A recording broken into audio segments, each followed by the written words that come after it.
শেষে ঠাকুর মা এবং স্বামীজির রাতুল চরণে প্রণাম। একদিন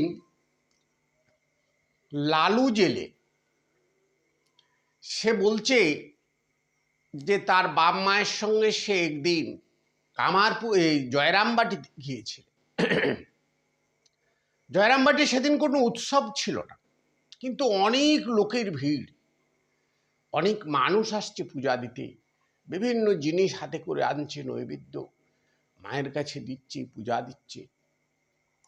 তো সেই লালু সেই সময় লিচু এক ভক্ত এনেছে এক গোছা, মাকে লিচু দিলেন। তো ছোট ছেলে লালু সেই লিচু দেখে খুব মনে মনে বলছেন যে মা আমাকে যে প্রসাদ দিবেন সে প্রসাদে অবশ্যই লিচু থাকবে।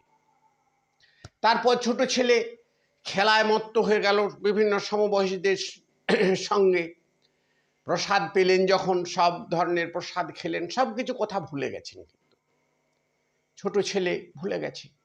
তারপর সমস্ত কিছু হয়ে যাওয়ার পর বিকেল বেলায় যখন তারা চলে আসছে, তখন তার বাবা বলল দাঁড়া, পিসিমায়ের সঙ্গে দেখা করে আসি।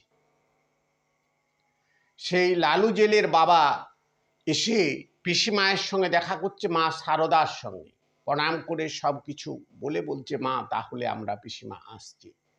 তখন মা বললেন ও তোর ছেলেকে ডেকে আন, তার জন্য একটু প্রসাদ রাখা আছে, ওই প্রসাদটা দিতে হবে। তো লালু আসার পরে সেই ছোট্ট ছেলে লালুর হাতে 5টা লিচু মা তুলে দিলেন।